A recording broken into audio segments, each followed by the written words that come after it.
Hi everyone, welcome to SAMA, a program which invites an expert each week to discuss a topic from their area of expertise.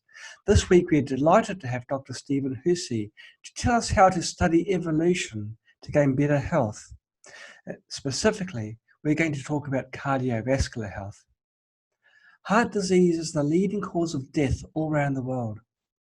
People who have diabetes have a higher chance of developing heart disease.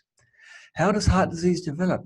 How can it affect our health? And what can we do to reduce the risk of getting heart disease? Everything you want to know will be explained to you within the next hour.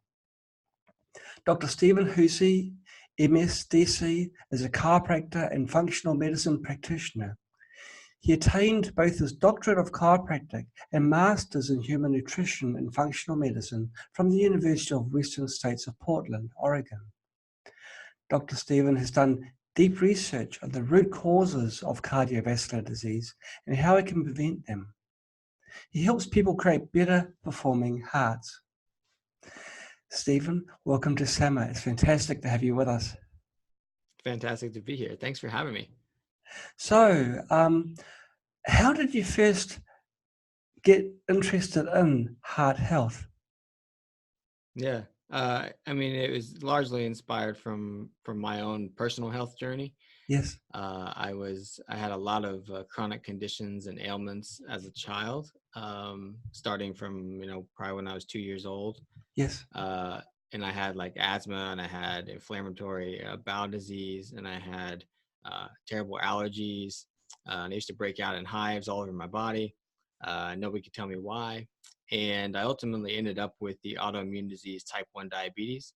Gosh. Where my body attacked its own pancreas, and so it attacked the cells that make insulin, and so now I'm type 1 diabetic.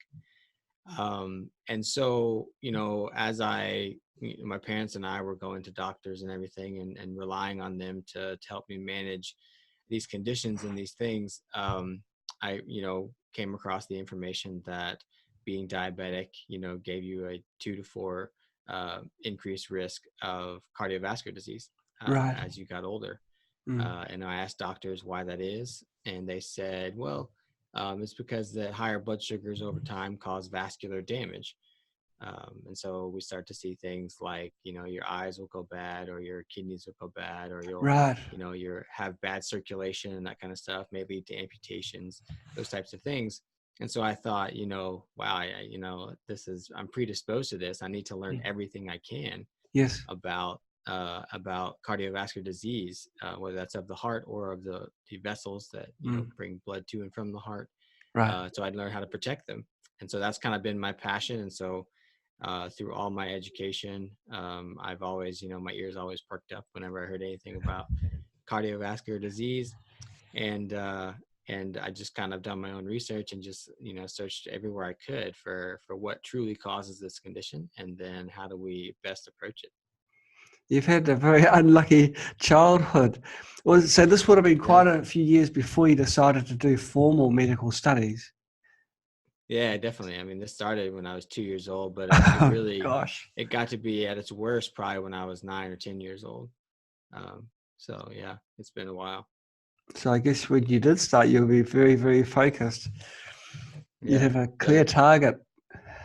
That's right. Yeah. And it's not like I had a terrible childhood or anything. I mean, I had a pretty normal childhood. I wasn't like sick all the time. I wasn't out of school all the time, but there was days when I, had to miss school, and days when I just felt absolutely terrible. Yes. And the approach that I was given was, more medications and that kind of stuff. And, it was helping me manage the condition, but wasn't telling me why it was there, or really approaching the underlying cause of what was going on. And so that kind of stuff I had to figure out on my own. So yeah. Right. Now you just touched on drugs there. Now, drugs are basically designed to control conditions, aren't they? They don't really sort of go to the root cause, as you've just mentioned. Yeah, I'd say that mask symptoms, not even really hide disease, but just mask symptoms. Yeah, it's great. So they can fester inside you, can continue to develop and grow. Exactly. Yeah, they're not really getting to the underlying cause of what's going on. Like for me, it was just something was causing all this inflammation in my body to attack itself. So rather than address what was causing the inflammation, which was poor diet and toxin exposure and various other things, I was mainly given, inflammation suppressing medications. I was Yes. eventually put on prednisone at one point because Mm. they didn't know what else to do besides put me on a steroid to control that inflammation. And for anybody who's diabetic and ever been on prednisone knows that it's absolutely um, um, it's super hard to control blood sugars on a steroid like that. Yes. And so it was difficult for me. But yeah, that was their only approach. They had medications to offer me, and when those didn't work, they would just try other ones. And they had no. I was never told change your diet. I was never told manage your stress. I was never told, um, you know, be conscious of the toxins you're exposed to. It was always the medications, and which was, I had good intentioned doctors that were trying to do the best they could, but that's how they were trained. That's the only tool they had. And if you don't understand what creates health in a human, or why their health may break down, then you really can't help people to the best of your that you should be able to. Okay. So you mentioned diet, toxins, and medication. Why is diet Yeah. so important? I think that, I mean, if we look at all the things that humans can do to protect their health, I think that diet is the biggest lever. Um, and and because that's something you do, some people 3 times a day. I only do it 1 or 2 times a day, but for some people it's 3 times a day where you're either creating disease, or you're fighting disease. And so I think that it's the most important thing because it's what gives our body the information. It's what gives Okay. our genes information, Yes. because our genes are not set in stone. And so we have this set of genes, and we all have those genes that aren't going to change, Mm. but how they express themselves is going to be dependent on the environment that we put them in. So if we eat very poor foods or we eat very healthy foods, that's information for our body to tell it how to express the genes, how to express itself. If we expose ourselves to a bunch of toxins, that's different information than living in this cleanest lifestyle we can live in.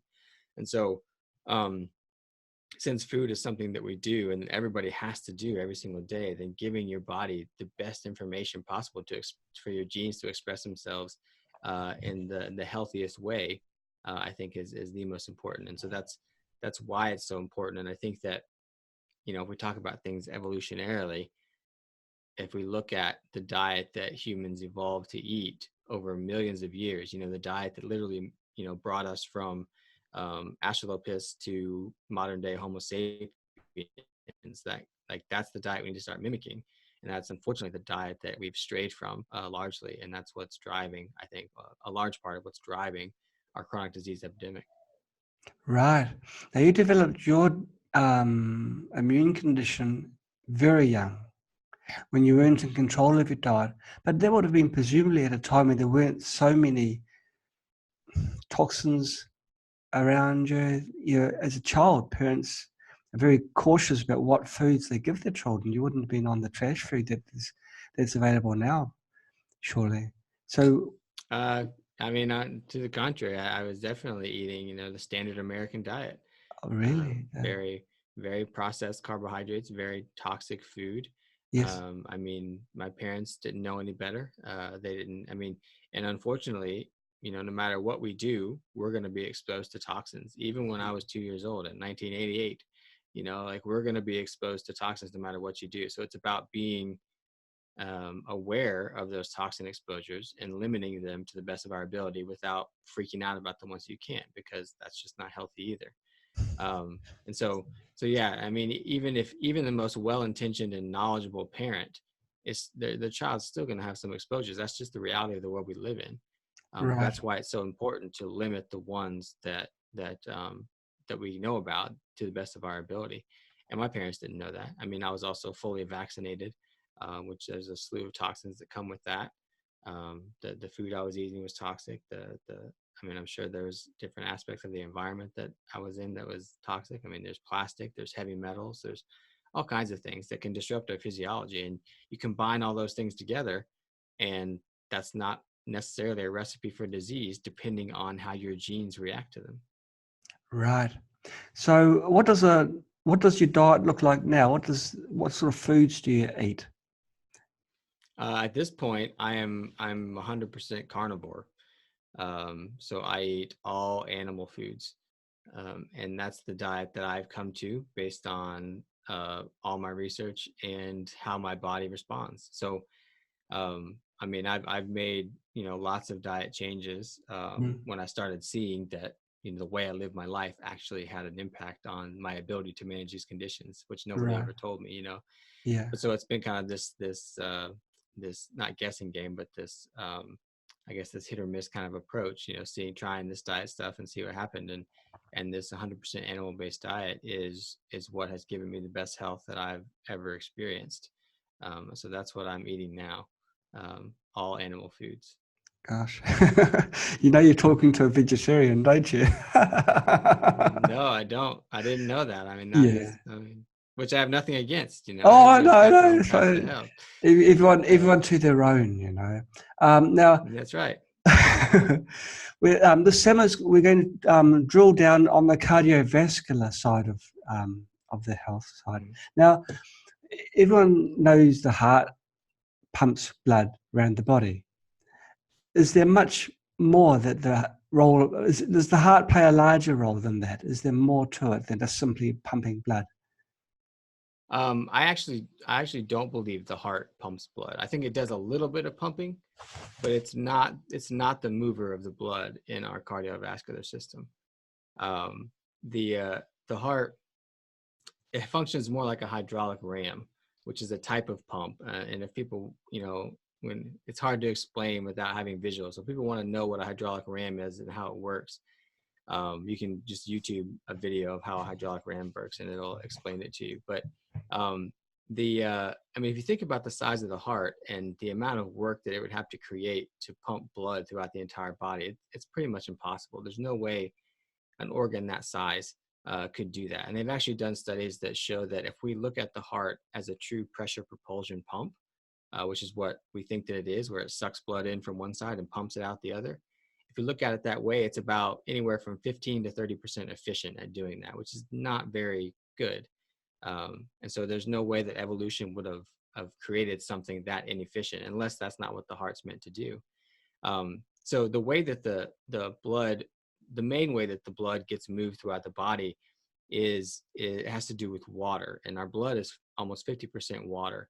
And so when our body has the right amount of energy exposed to it, and this is energy that we would get from being in contact with the earth or exposure to sunlight, or even being in contact with humans, we get energy from them.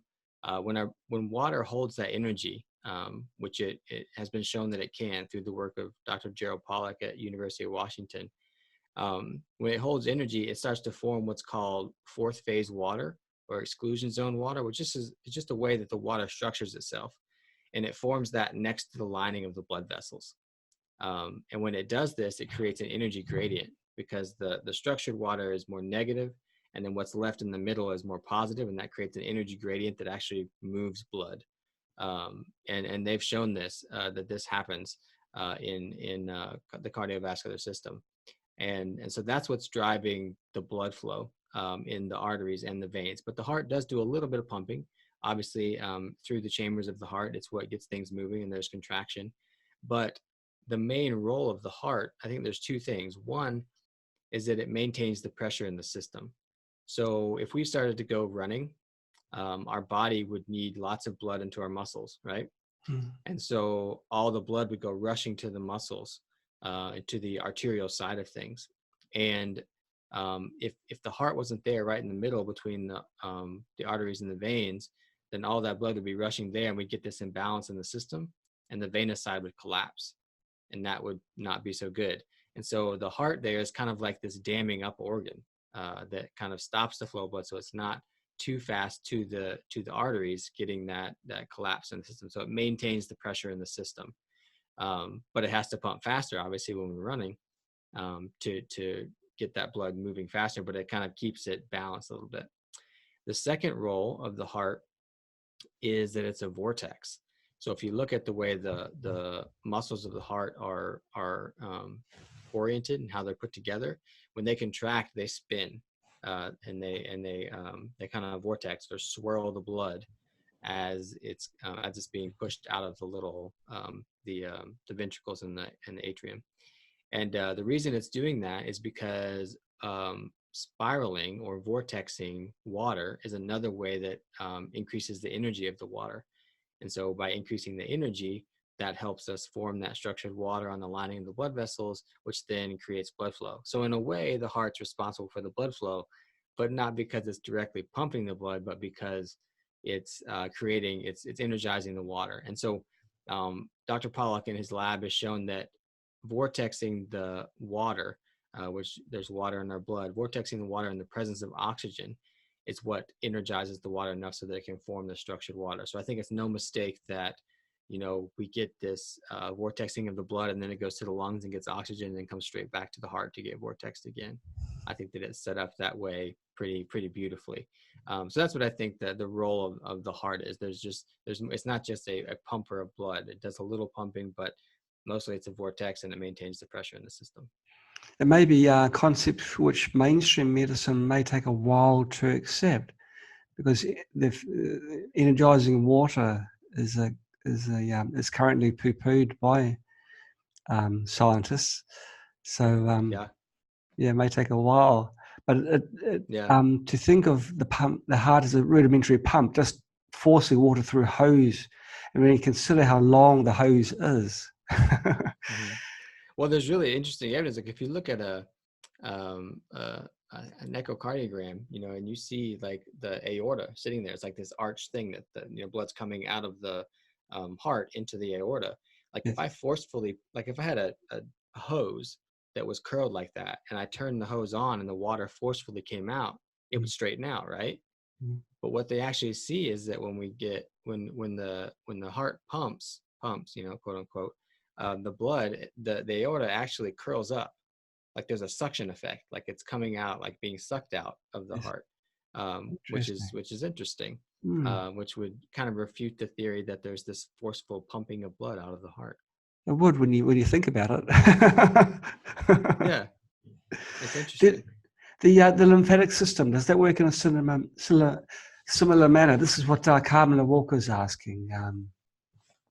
Yeah, I would say so. I mean, given that lymphatic fluid is also largely water, and Right. that the lining of the lymphatic vessels are a hydrophilic surface, which is what is needed for that water to form, that structured water to form, then Okay. yes, I'd say that, especially since the lymphatic system has no pump, it has no, quote That's right. unquote pump Nothing at like all. the heart, Mm. so Mm. that's how it's moving. But you also have to ask yourself, how does water get from the roots of trees up to the leaves? You know, this is the same mechanism that's being created. Well, that's obvious. That's elves pushing it up, isn't it? Yeah, totally. Yeah. Right. So, um, what happens when things go wrong? What can go wrong? It sounds like a beautiful system. The heart's maintaining pressure. The blood vessels are actually allowing the blood to flow through them and return back to the heart. What can possibly go wrong? Well, um, I think that if when we remove ourselves from the natural environment that we evolved in, we evolved to have that radiant energy of some sort, whether it's from the earth or the sun or each other or vortexing of some sort. Like we evolved to have that exposure to that radiant energy. And when we don't have that, because we remove ourselves from our natural environment, Mm.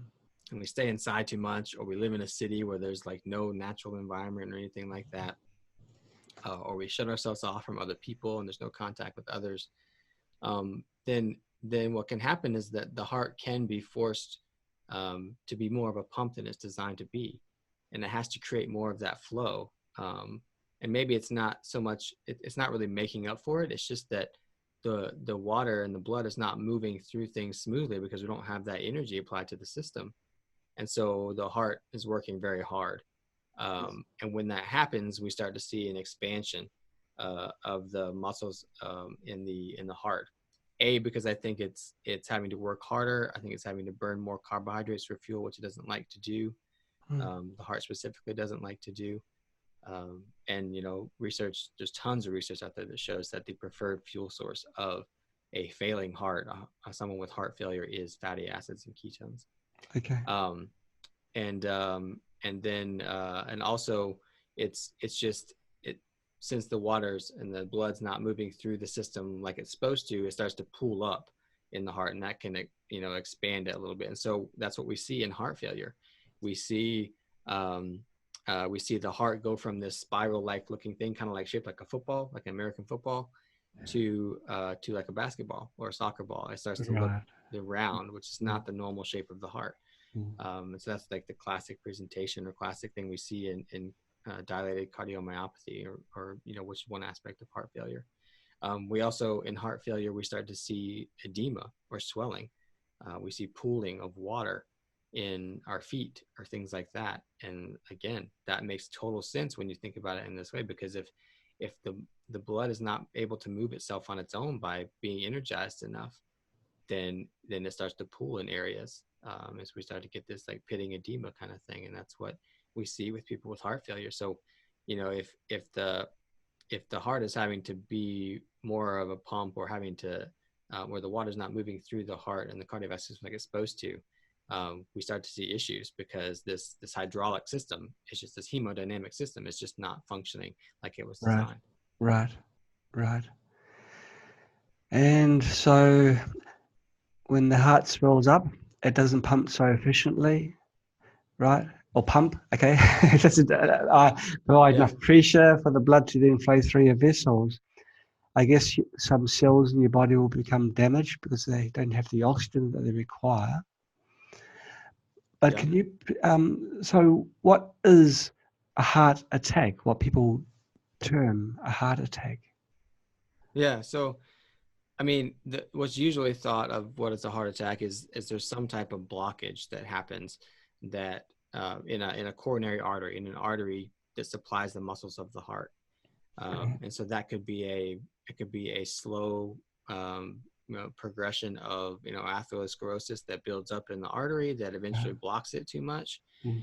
Um, or it could be that there's so much inflammation that like a rupture happens and a clot forms, and that clot flows down to a smaller artery and it blocks off a certain area, and that deprives the heart muscle of oxygen, and therefore we get damage, or we get dying tissue there. But I've come across some research that suggests that that's not really the case. I mean, definitely that can happen, like Yes. a clot forming, Mm. inflammation happening, that a clot can form. Yes. But there's a large percentage of heart attacks that happen without clots. And this is seen clinically. I've spoken to many cardiologists about this, and they'll usually say like, oh, well, the clot dissolved before we got in there to see it. But there was a pathologist in Italy named Giorgio Beraldi, who spent his life studying heart attacks in the coronary arteries and vessels. And he did autopsies on, probably thousands of people throughout his career. And he looked at their hearts, and he looked at people who didn't have heart attacks, looked at people who had heart attacks, and died from the heart attack, people who just died of accidents, and he wanted to look at their heart. Right. And he found that in some people who had no medical history of heart disease, and no complaints at all, who died of just an accident, he did autopsies on their heart, and they had like severe blockages of their arteries, yet they had no clinical symptoms. And then he also found people who died of heart attacks, who some of them, a small percentage of them, did have a clot that was significant and in the same area as the heart attack, but lots of them had no clot whatsoever.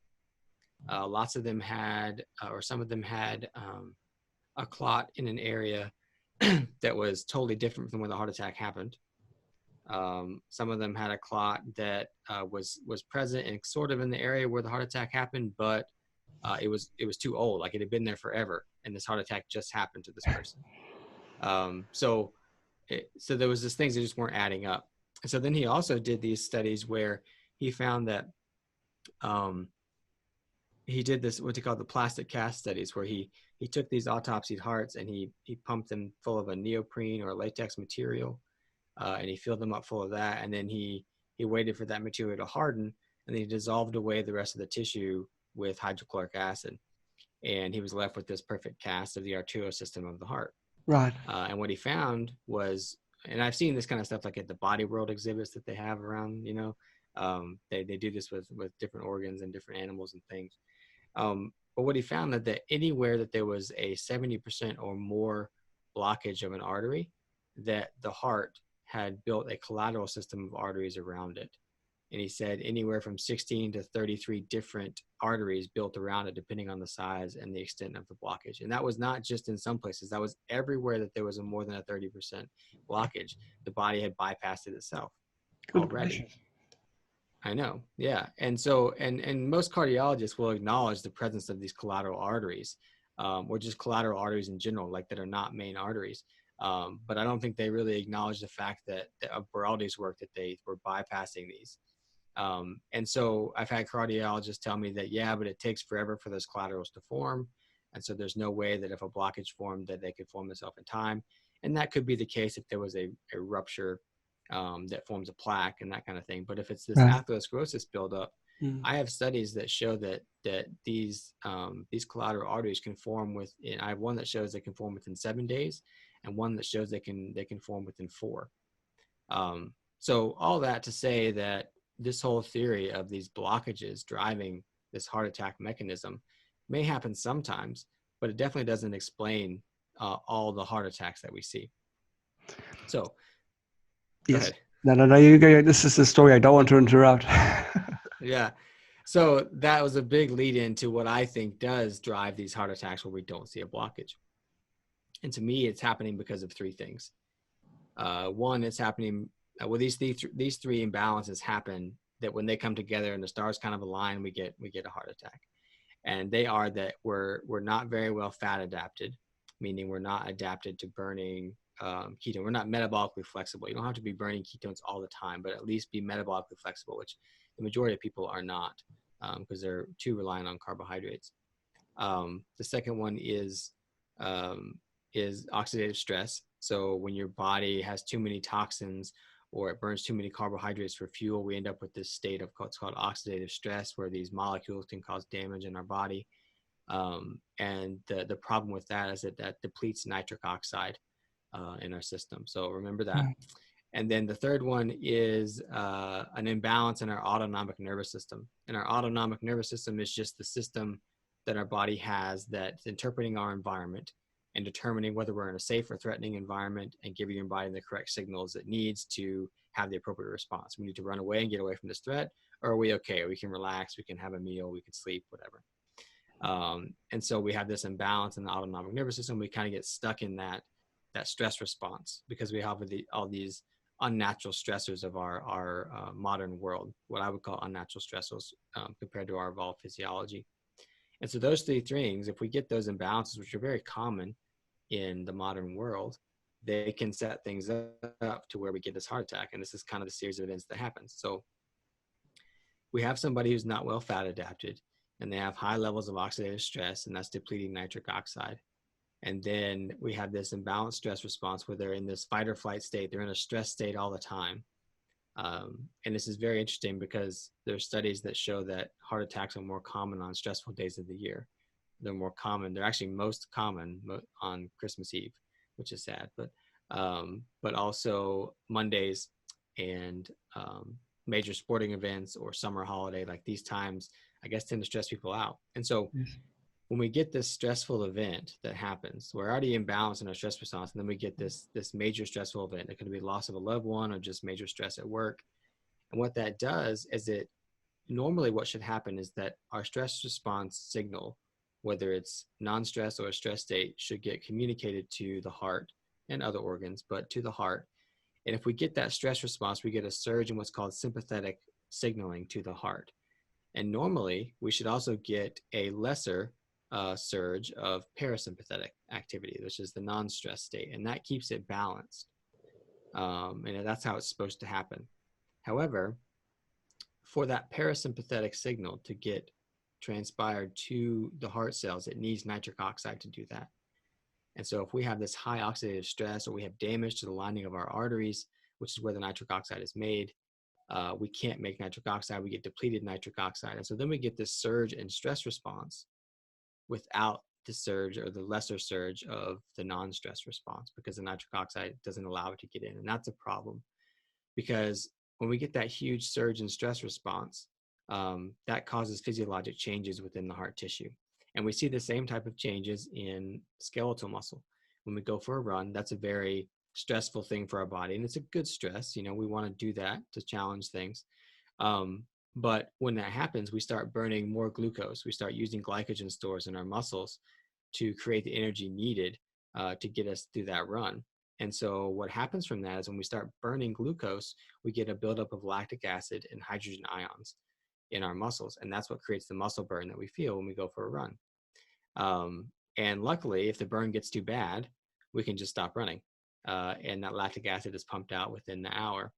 But if that happens in the heart, we get this surge of sympathetic activity, and the heart is physiologically forced to start burning more glucose than it wants to, which the heart is very, very keen on burning fatty acids and ketones.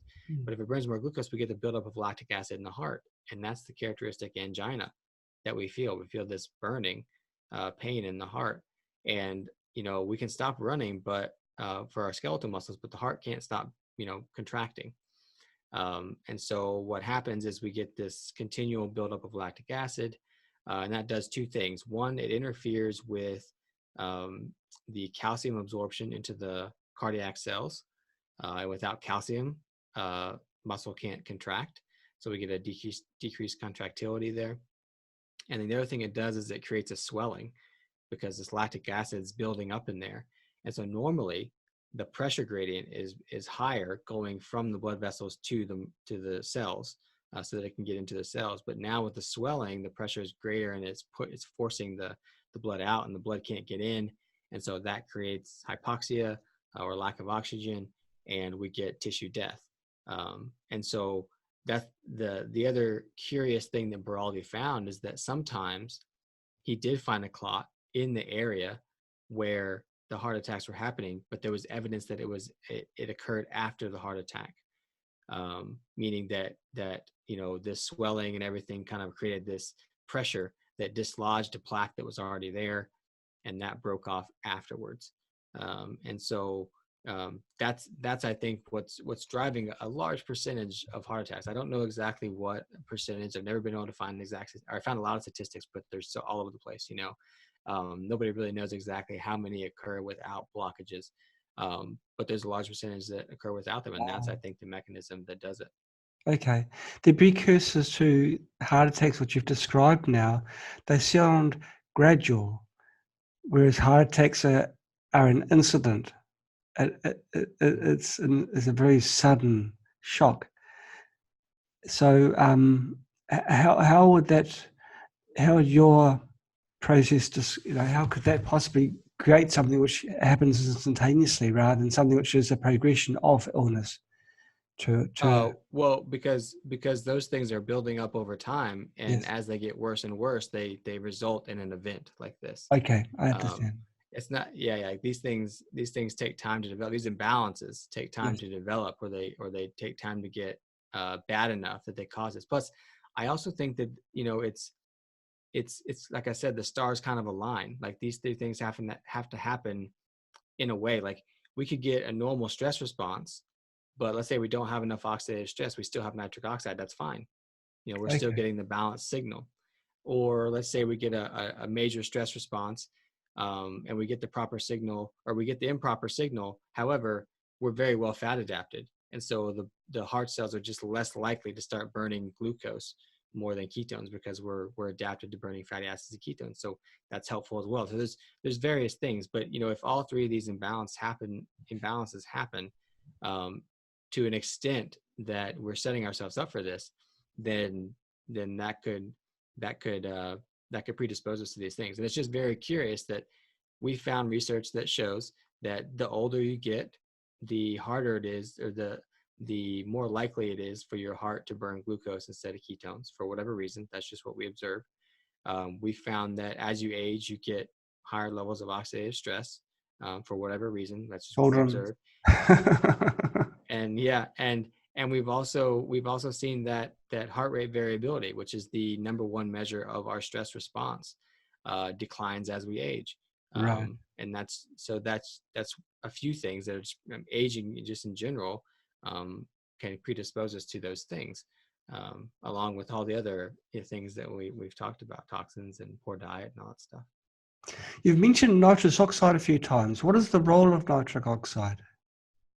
The main role, or the one that everybody says the main role is that it dilates the blood vessels. Okay. So it means like it expands the blood vessels, which is why they try and use things to treat blood pressure and that kind of stuff. Or they use like nitroglycerin tablets for people with advanced atherosclerosis in their coronary arteries to widen up the vessels to blood flow. But like I mentioned, the other role of nitric oxide is that it's essential for getting that non-stress signal to go into the cells. So if it's not there, it can't get in there. So it's essential for having a balanced autonomic nervous system signal into the cells. So it's a central role, isn't it? It's a very, very important compound. Yeah, very important. And it's created by the body? It's created in the endothelial cells, which are the cells that line the arteries in the veins. Are there foods that we can eat to allow a greater production of nitrous oxide, or to, the correct balance of nitrous oxide? Yeah, they actually, I mean, they won the Nobel Prize for discovering that L-arginine stimulated L-arginine is an amino acid that stimulated nitric oxide production. So people try and sell supplements of this L-arginine stuff, but I think the best source of it is animal protein to get lots of L-arginine. And there's other foods too, like I guess they've shown that beets will do it and things like that, but there's just downsides to beets, so I don't think we need them. I think that arginine is probably the best and evolutionarily evolution appropriate way that we stimulate the production of arginine. But really, it's just healthy lining of our arteries. If you have healthy lining of your arteries, then you're making nitric oxide just fine. And so that's the trick, is maintaining the health of the arteries. Right. I guess genetics plays a role as well. Choosing your parents carefully to make sure you aren't susceptible to having heart conditions. Yeah, I mean, genetics plays somewhat of a role, but there's a very new science of epigenetics, meaning Yes. that you are born with the genes that you have and you cannot change that. However, you can influence the way those genes are expressed. Right. So I tell people that it's kind of like poker. You're dealt your set of cards, and there's nothing you can do about that set of cards as far as what those cards are. But you could be dealt, nothing, no pairs, no anything like that, and you could still win the hand if you play your cards right, if you play the hand correctly, if you bluff, right? Now, if you've got a terrible hand, you have to work harder to win that hand. You have to be really good at bluffing, right? So people with a bad set of genes have to work really hard. Right. But they can achieve higher levels of health. They can influence their genes. Where Yeah. someone who's got a royal straight flush, they can probably smoke and drink and play the hand terribly and still win, and still come out with good health. And that's just the diversity of the genes that we've created in our modern world. But that's how I think about epigenetics, is that kind of poker equation, where just because you're dealt a certain set of hands doesn't mean you're going to lose the hand, or a certain set of cards. You're not going to lose the hand.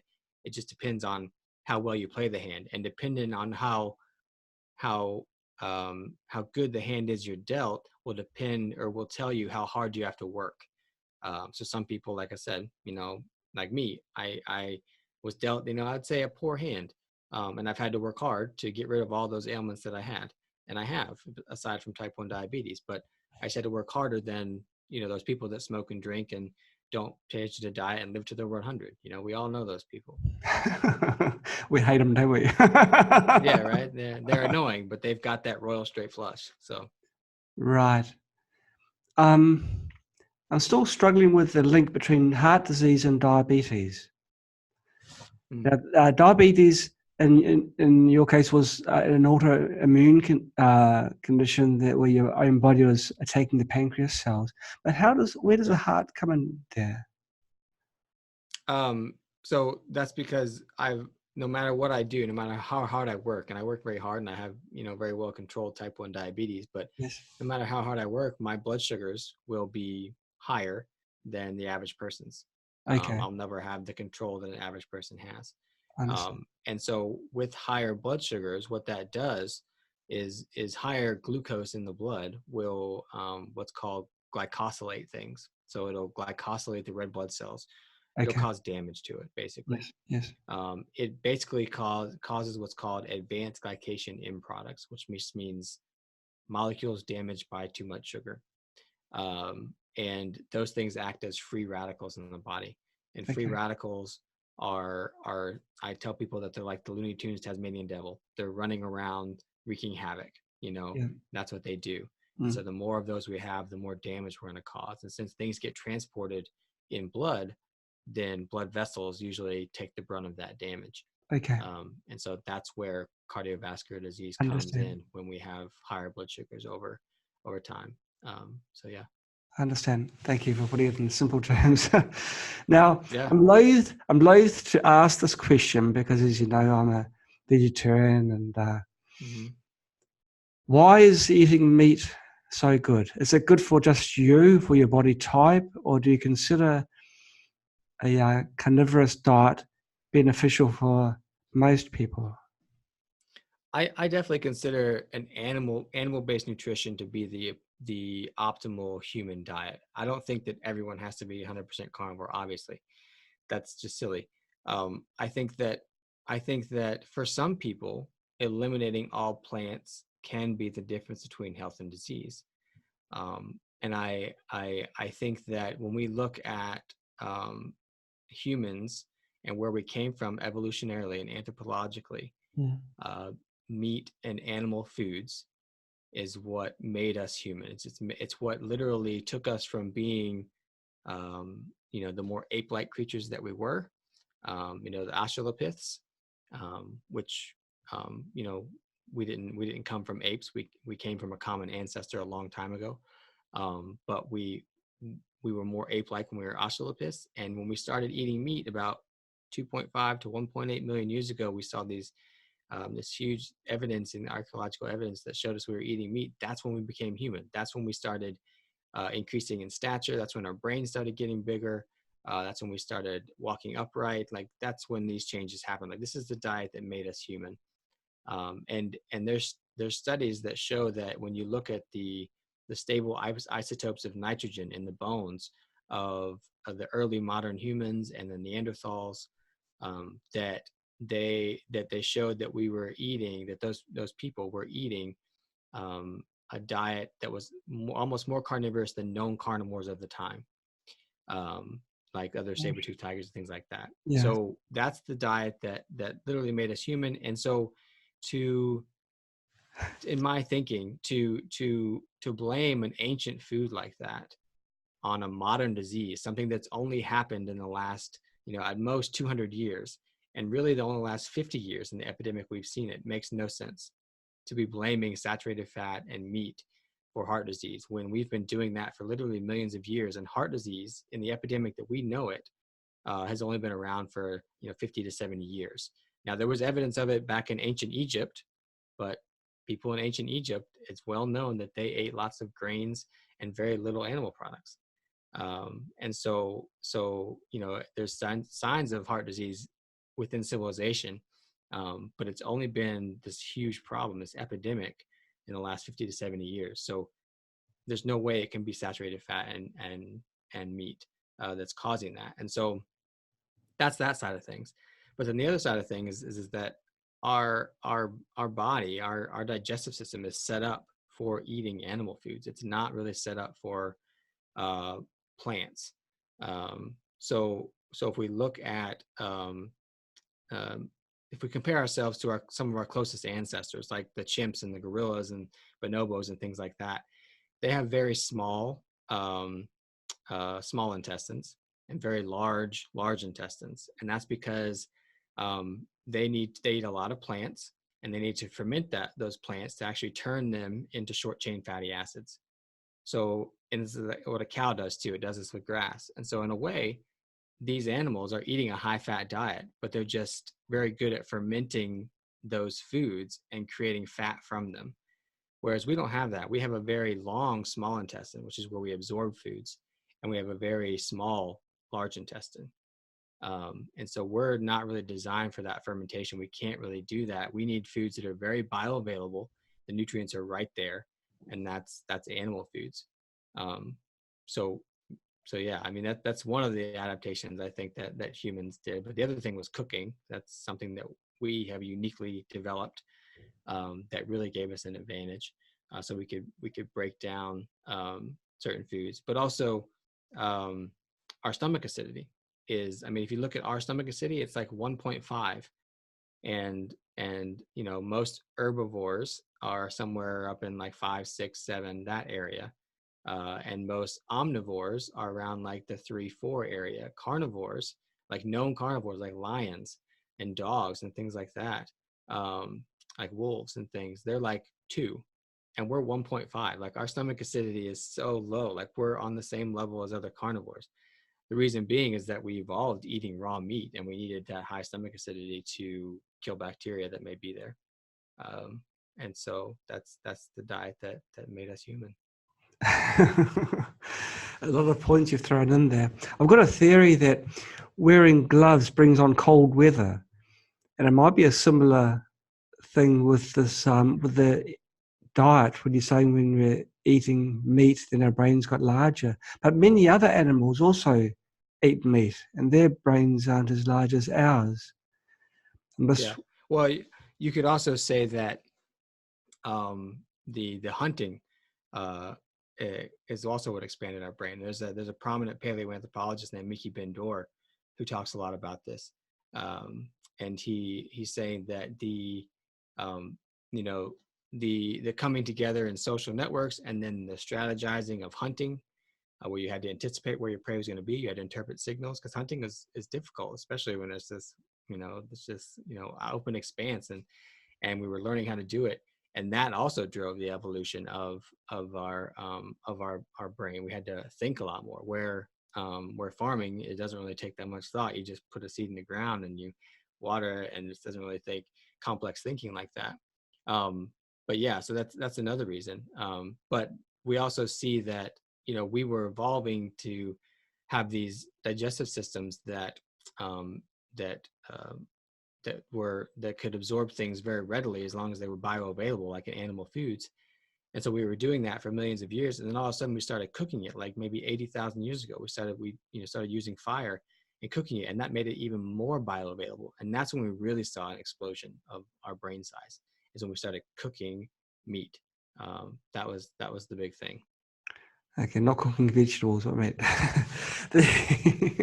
Because vegetables will be cooked as well. But I take your points.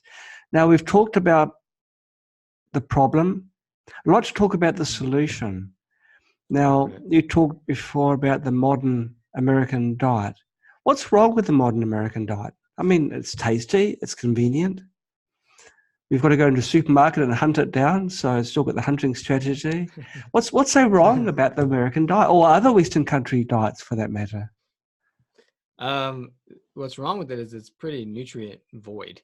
Okay. It really has no of the nutrients, none of the nutrients that we need. So especially when we're talking about, so if we look at, early 1900s to probably, mid 1900s, what we see is the introduction of vegetable oils, or processed seed oils. Yeah. And I think that was one of the big drivers of heart disease. That's when we started seeing heart disease, Right. is when that happened. And those are pretty much terrible calories from fat, and that's the type of fat that I would never suggest anybody eat. Again, a plant source of fat, not a Yes. good idea. Yes. Because they're easily oxidized and they have no nutrients. They're just an empty calorie. Okay. And so that's the same thing when we get processed flour or processed sugar. Right. We process things down to just an empty calorie, and that's not okay, because our body needs nutrients, and there's 90 essential things that our body needs. There's essential vitamins, essential minerals, essential fatty acids, essential amino acids. No such thing as an essential carbohydrate, though. So I don't think we need those. I think they can be advantageous at times, but we don't need them. Okay. For physiology. Sure. And so we need to get those essential things. And if you look at the um, what most people are eating, like if you go to like the traditional supermarket or whatever, and you look at what the majority of it's in there, it's all just these processed foods that are full of empty calories and very void of nutrients. And that's the problem. That's the major problem. I mean, I could get nitpicky about different types of plants and different types of animal foods that are problematic, like processed meats are a bad idea, and um, and various plants have different toxins that are made by the plant that are problematic. But the main issue is that we've just over processed and taken everything good out of our food. And so if the body doesn't have what it needs to maintain its health, then I wouldn't expect it to be healthy. Like, when people get sick, when we get these diseases, these are not these are not um, these are not the problem. They're the symptoms of us being removed from our natural environment, and Right. that's food. Yes. That's not being in our natural world. That's being exposed to too many toxins. That's unnatural stresses, and so Right. I mean, I consider all that the standard American diet, all those things, not just food. Okay. That's the standard American way of life. Okay. Can you describe for us either the meal you've just had or the meal you're about to have? What is a typical dinner For me, for I mean, you? I can tell you what I had today. Like today, I just had one meal, and I had 3 eggs.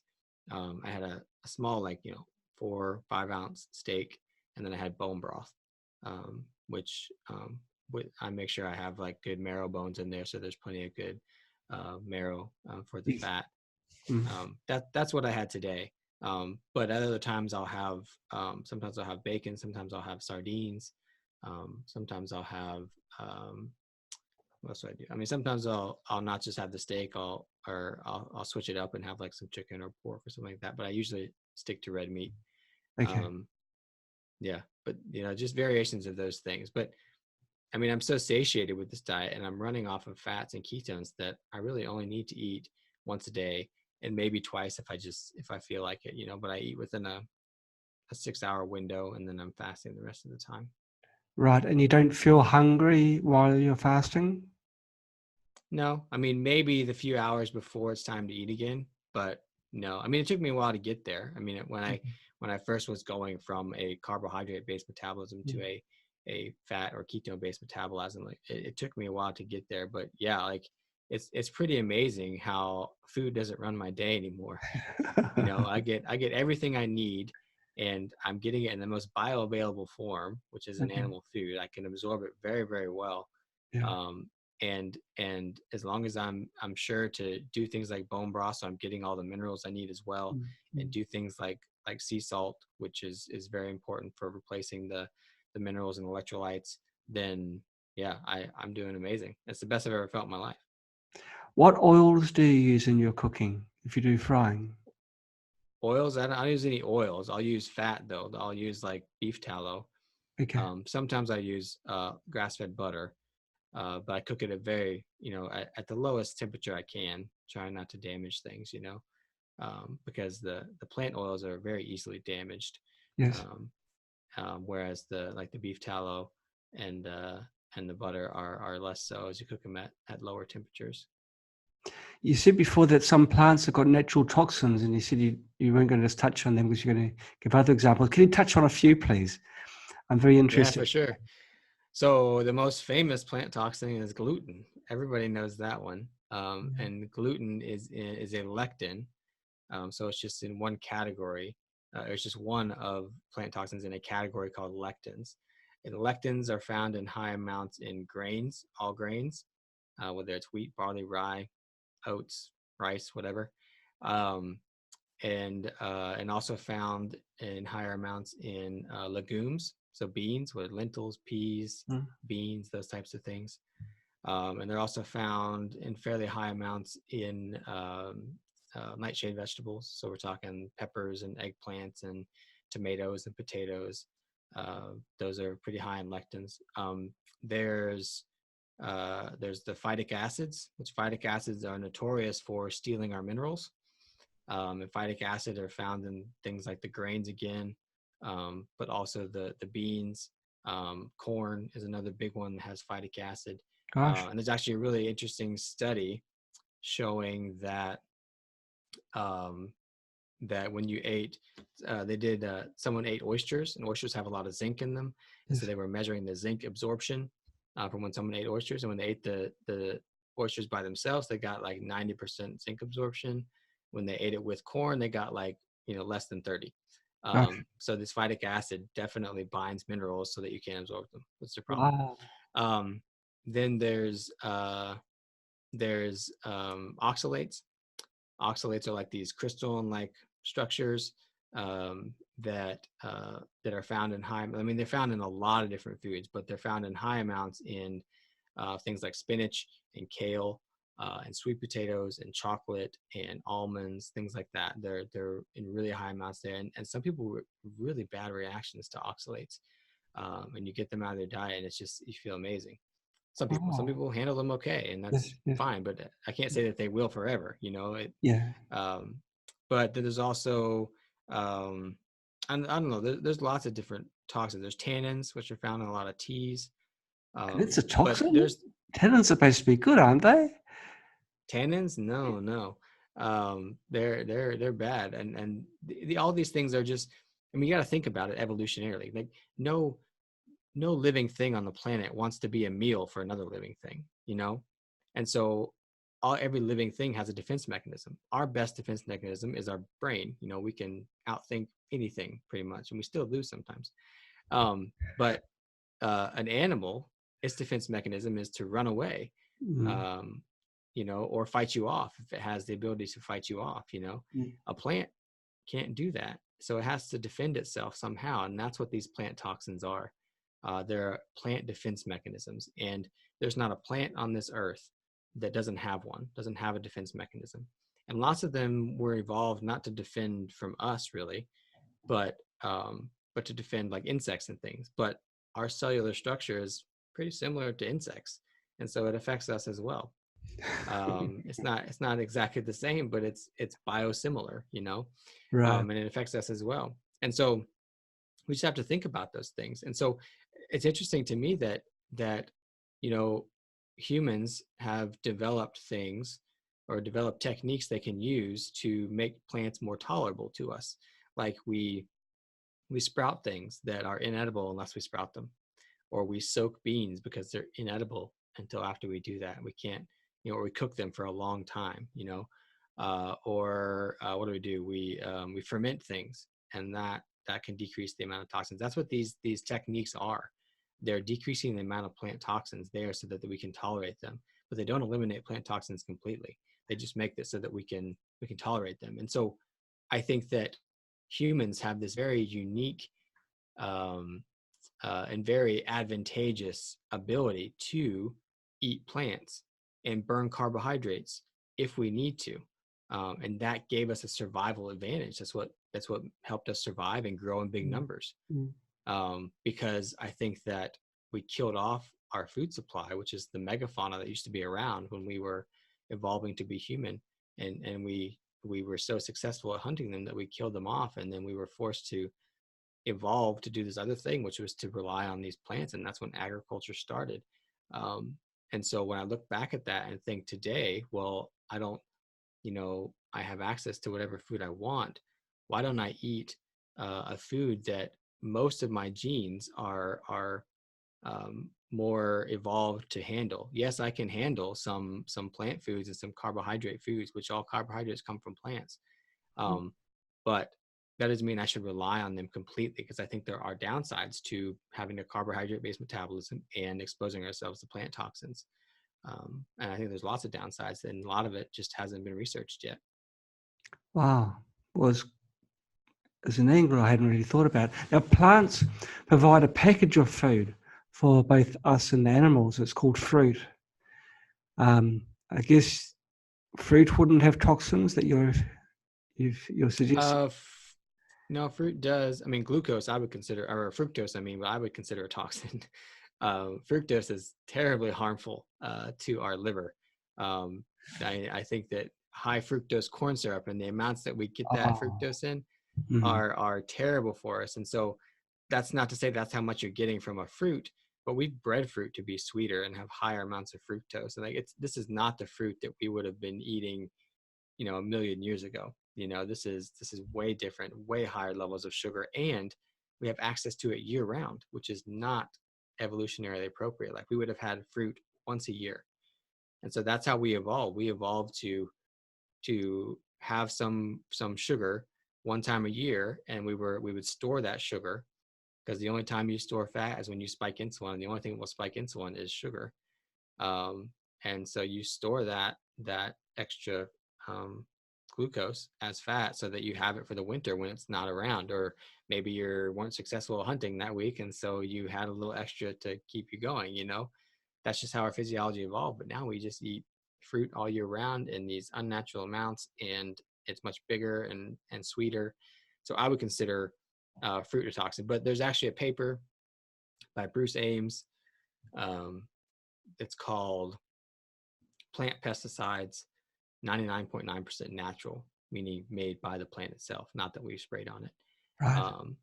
And he lists a lot of the compounds in specific fruits that are known to be toxic. Gosh. Okay, well, it's getting close to the end of the summer. I'd like to leave on a positive note. We've just talked about toxins in plants and other things which aren't quite so good for us. Can you put a positive spin on things? Like, is there hope? Is the current medical establishment, are they accepting new ideas?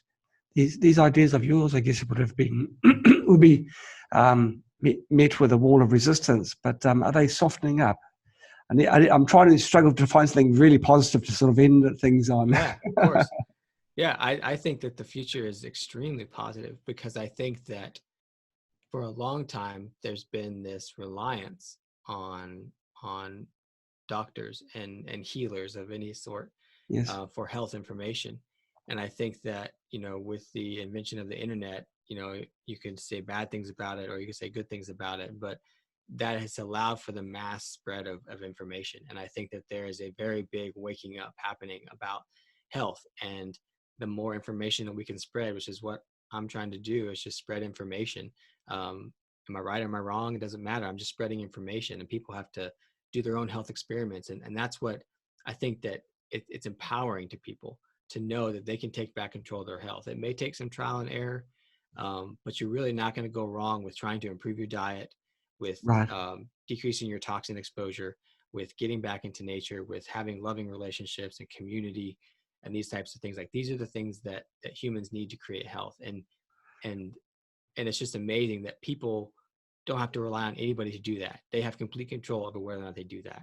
And that's what I want. That's the message I want to spread, is that you can create your own, you can take it back into your own hands. You just have to find the right guidance, find what works for you, and just run with it. Fantastic.